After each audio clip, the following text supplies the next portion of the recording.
Hello again. We have a local celebrity. I don't think he's national, but a local celebrity by the name of Rich Kaz, and he is probably best known as the son of Svengoolie. Well, Rich Kaz as Rich Kaz, not as Svengoolie. For the last 2 weeks, I've been tuning in. I've been watching a presentation of his on the Three Stooges.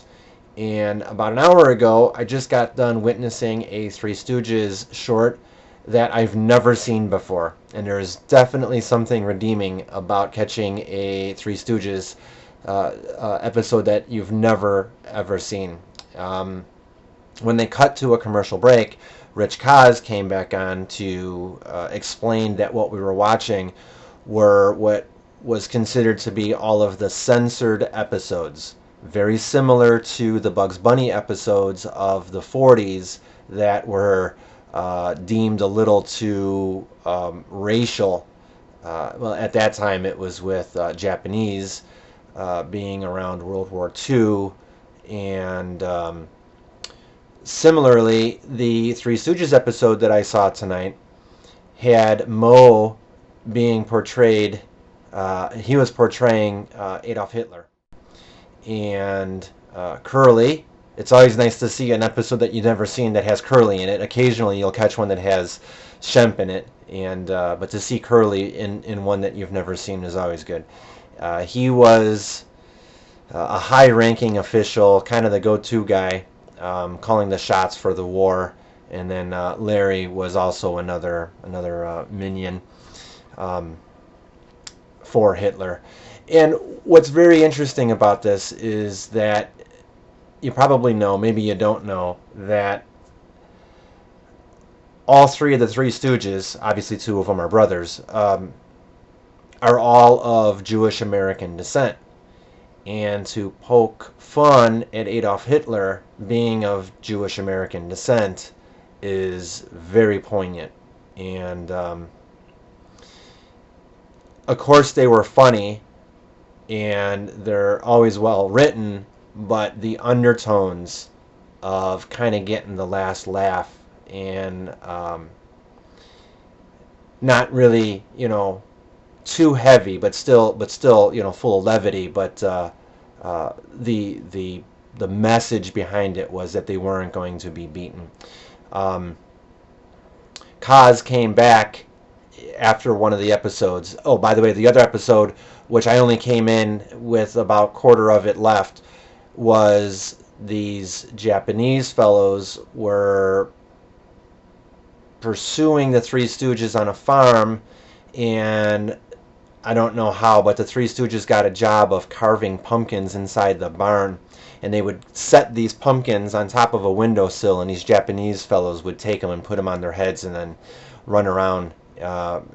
Again, never seen that one. I wish I would have saw all of it, but unfortunately I didn't.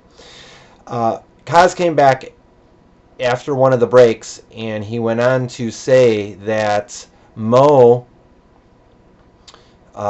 in his autobiography, went on to say that he was in a southern United States town, and was walking down the street and was approaching a colored man. And as he got up to the colored fellow to ask him a question, the said man stepped down off the curb and onto the street. Moe, really wanting to ask him a question, stepped down onto the street as well, to be on an equal with him. And the colored fellow stepped back up onto the sidewalk, and of course Moe stepped back up onto the sidewalk. And when Moe stepped back up, the colored fellow stepped back down. Finally, Moe said, "What are you doing? What's with these antics?" And the colored fellow went on to say that people in town would really start talking if they seen both of us engaged in a conversation. And Moe put his arm around this fellow and walked down the rest of the street, basically challenging anybody else to come up and question what was going on, or confront Mo directly with anything bad that they had to say. And albeit noble, later that evening, Mo went back to the theater, which is what brought him to the southern states, and he and the other two Stooges were fired. That is remarkable. It's a remarkable story, and it's also remarkable just to think how far we've come.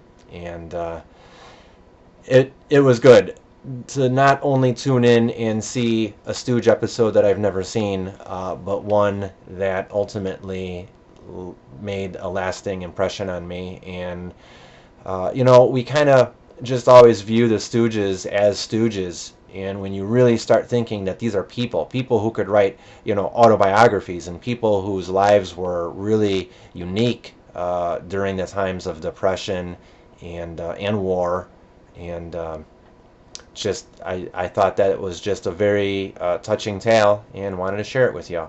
Bye.